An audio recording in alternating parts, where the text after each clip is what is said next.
6.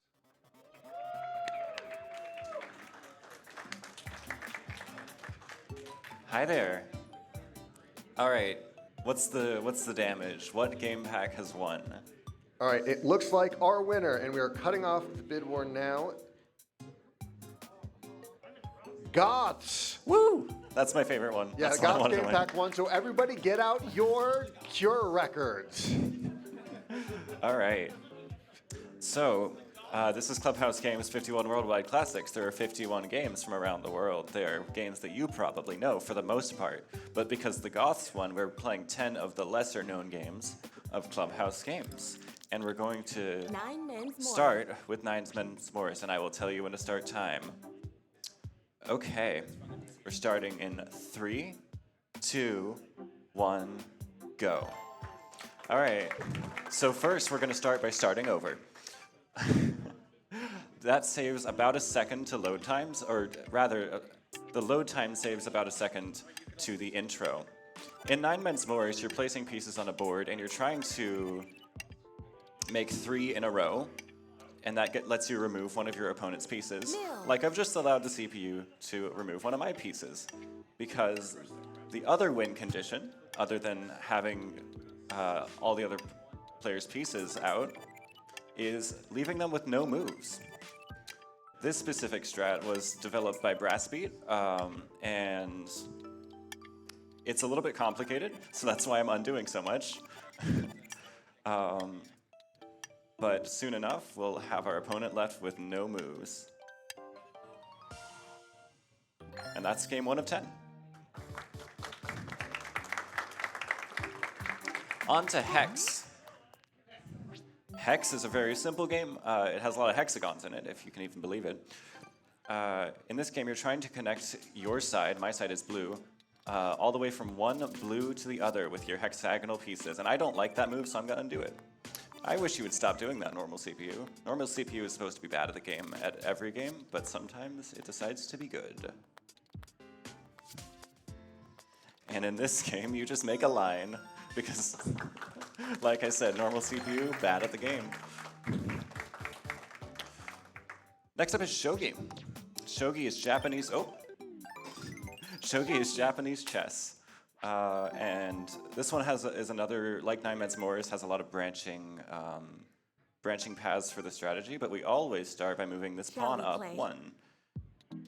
The interesting thing about Shogi is that, unlike regular, or I guess not even regular, just, you know, the more well-known chess, once you capture a piece, you are allowed to put it back on the board on your side. And you can still checkmate the king.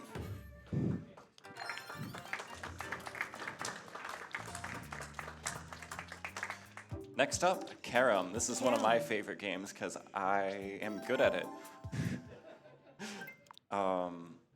In Carom, it's a lot like billiards, but you're trying to sync all of... Ooh, let's try that again.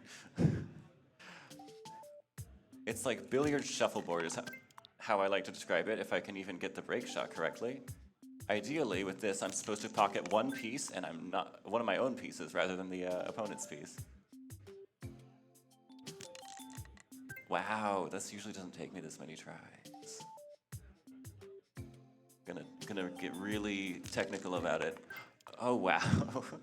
I'm gonna take anything that pockets one of my own pieces at this point. It's actually patched. It's actually patched.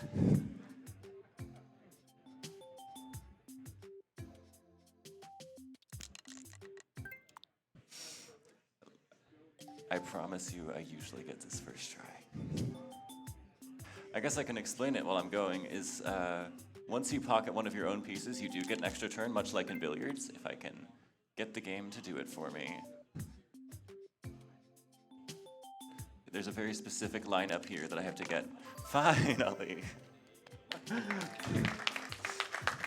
And now I get to absolutely wreck the CPU with a double pocket. Yeah, that's one of the harder ones to get. And now I get to pocket the queen. If you pocket all of your pieces without pocketing the queen, you actually lose the game. But we've set this break up.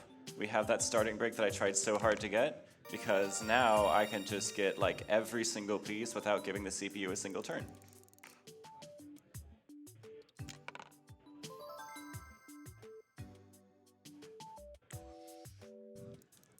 Just for background, this is in the game group Variety Games and on the official leaderboards.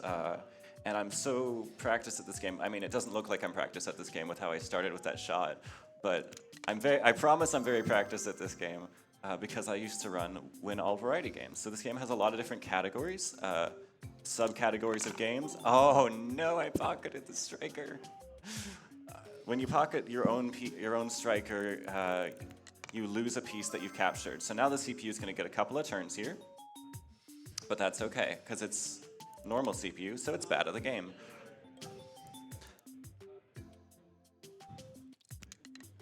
And so am I. Well, we do have a donation from Logan C with $10. Thank you, Logan C. Let's see. There we go. 2 more pieces.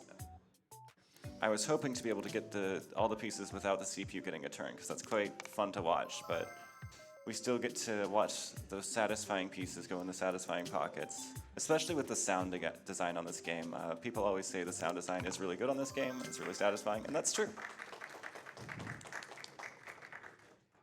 We are 4 games into our 10-game run, and we're going to move on to Team Tanks. In the full game run, I usually end the run on Team Tanks because there is you move automatically on to the next game or to the next stage in Team Tanks once you beat the first one, which loses time if you're doing it in the middle of the run.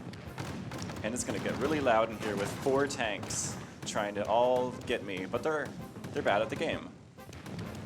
I can press X to lob a shot over the wall, and I can sometimes double kill.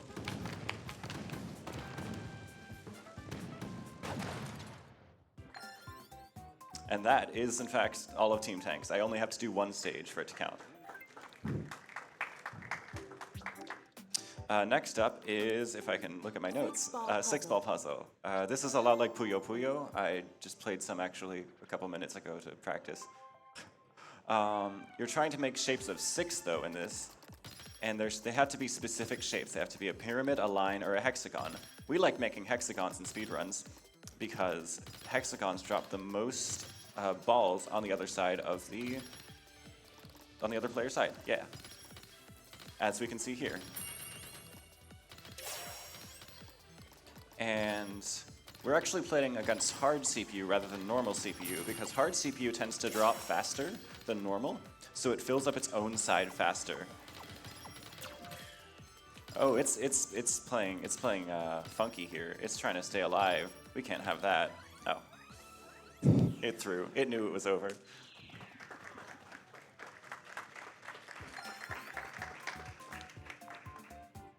Okay, game number 7, sliding puzzle.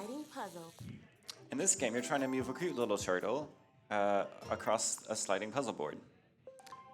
This is an okay setup. So you're trying to get these gems, and you're trying to. In games like this, where there's not another player to play against, what counts as winning is getting a medal achievement. This game has a bunch of different medal achievements that you can get for accomplishing certain things.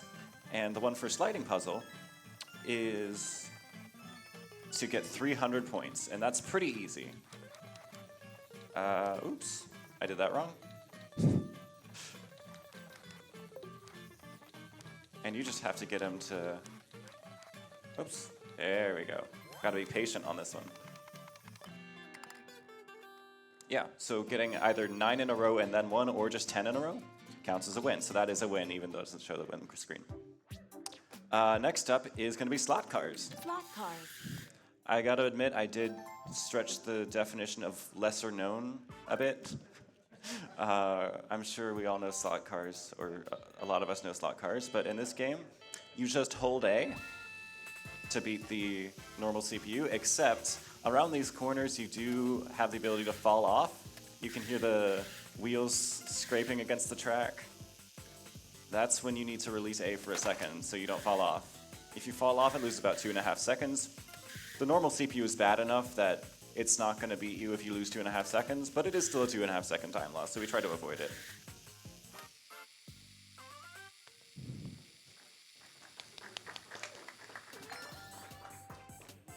All right, now on to the 2 games that I think people donated for. First is Hanafuda. This is a Japanese playing card deck. We're specifically playing Koi Koi with this. In this game, you're trying to match cards of the same suit to each other. So you can see some of the cards have the same kind of flower on them. Those are cards of the same suit. When you take 2 cards of the same suit, you just get to keep them, and you're trying to make certain sets of cards. Right now, what I want to do, my plan is to get the 3 red poetry slips with the writing on them, which I have 2 of already, and there's 1 left on the board, so I'm hoping the CPU doesn't take that. Oh, or we could do that. So if you get that card, the one with the sake cup on it, and the cherry blossom, that's 5 points. But this is a 3-round game, so we still have to keep going. Now, the CPU has been a bit of a troll to me on this game lately. I tried doing a practice run a couple days before the event. It was going pretty well, and then the CPU got 5 points on the last round and beat me. So I do have to be a little bit careful here. But like I said, normal CPU tends to be pretty bad at the game, and indeed I do get 5 seed cards, which does count as a hand. What I mean by seed cards is I should turn on the assist mode so you can see. It'll put stars over certain kinds of cards. So cards with 2 stars over them are seeds. Cards with 1 star over them are poetry slips, which are kind of easy to tell. And cards with 3 stars over them are lights. And lights are super powerful, but there's only 5 of them in the game. And you need 3 of them to make a proper hand of them. So they're good points, but they're unreliable.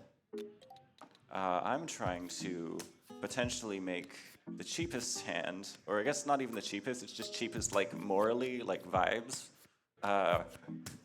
which is to get 10 of the cards with no stars on them, or no stars over them, which it looks like it might be a little bit difficult here because I'm running out of cards. There we go. And we call that a chaff moment. And that is 3 rounds won in a row, so I win. All right, you know me. I've saved the best for last and also the longest for last. Riichi Mahjong. Yeah, this is the game that I think the most people donated for. Particularly, this is the game that a lot of people, when they picked up Clubhouse games, had to learn for the first time, including myself. This is why I know Riichi Mahjong. And now I go to the Atlanta Riichi Club every week. So it's really gotten me down a whole rabbit hole. And yeah, in this game, you're trying to make, okay, you see that, the 3, 4, 5 of the green suit? That is a sequence. You like sequences. You want to have sequences of 3 in your hand. You also want to sometimes have 3 of the same kind of tiles. So you see I have 2 of the same 7 over here in the blue suit, 2 of the same 8. Those are both good. We like those. They can either become a set of 3, or they can just stay as a pair, because each completed hand needs to have 4 sets, meaning a triplet or a sequence, and then it also needs to have a pair of an identical tile. So I'll do that one, why not? Right now we are 1 away from being ready to win, because at any given point your hand will have 13 tiles in it, which is 1 short of being able to have 4 sets in a pair. But when you draw a tile, that gets you to 14, like I have now. So that means I am 1 away from winning, and I'm gonna wait on the 6 and 9 of the blue suit. What we have here is called an open wait. On the very right, you can see my 7 and 8 there. They're waiting to win on a 6 blue, or oops. They're waiting to win on a blue 6 or a blue 9. Once I drew that tile or somebody else discarded it, I would have won, but of course I have lost points. So that's bad, right? But it's not even a big deal. We don't have to worry about it, because we also have some non-suited tiles in our hand that are going to be quite useful to us, which is the 2 ones marked with E on the right. Those are east winds, and as you can see in the center, it says E-2. That means we're in the east round. And so because the winds that I have matches the round wind. If I get a triplet of them, like I have here, that means I'm able to win, because there are a bunch of win conditions that you have to satisfy at least one of them to be able to complete your hand. Another win condition you saw earlier was called Ricci, which means you're one away from winning, and you basically declare, I'm one away from winning, do with that information what you may.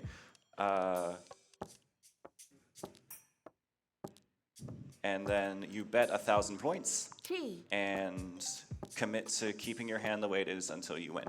And so that's why I had to discard the tile that made me lose to the other player.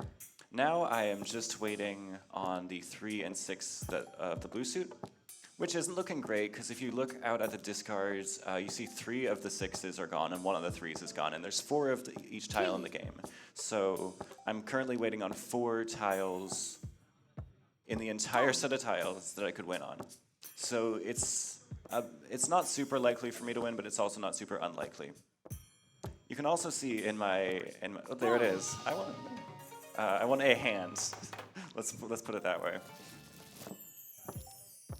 So you can also see now in this hand, I have a yellow tile. That tile is still a 5. It's still a normal 5, but it's worth extra points. In each set of tiles, one of the 5s of each suit is bright red. You can see the CPU across from me has discarded a bright red 5 as well.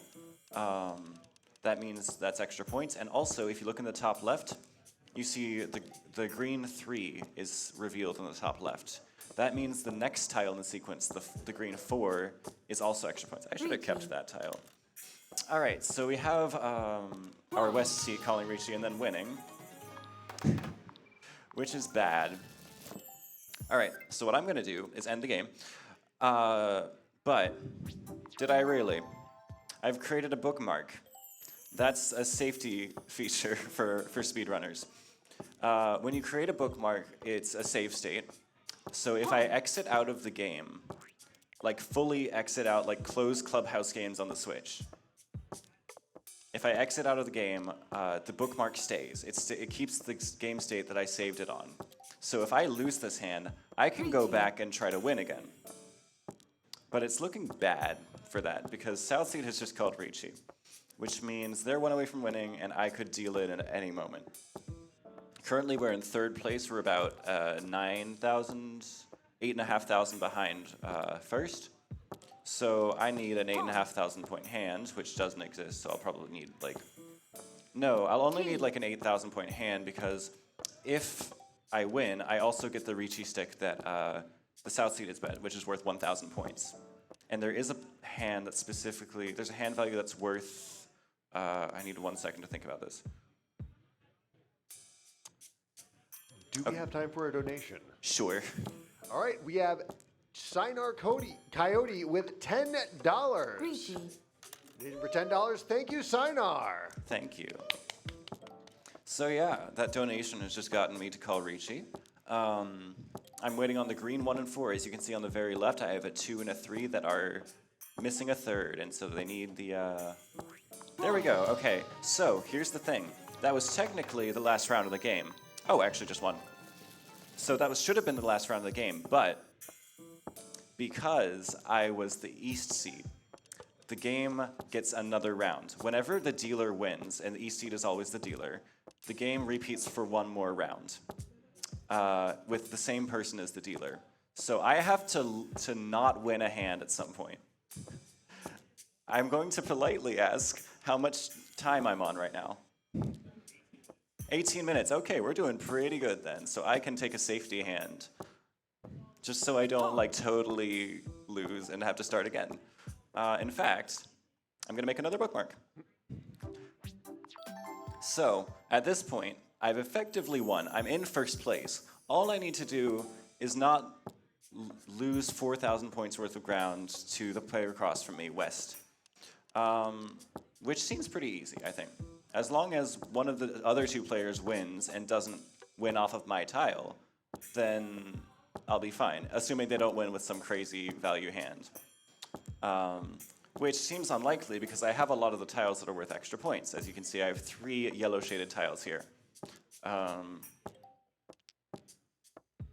And I also have 3 of these red dragons on the very right. Do we have any dragons in the audience? There we go. Okay, wait. How many points is this? Okay, it's just barely enough points for me to win. And that's the last game. Time. Congratulations. Thank you, thank you. I didn't even need to use my bookmarks. I would just like to shout out once again the Atlanta-Ricci Club. If you liked that game and want to learn more and you live in Atlanta, come check them out. And also I'd like to shout out my partner who drove me here and just the city of Atlanta.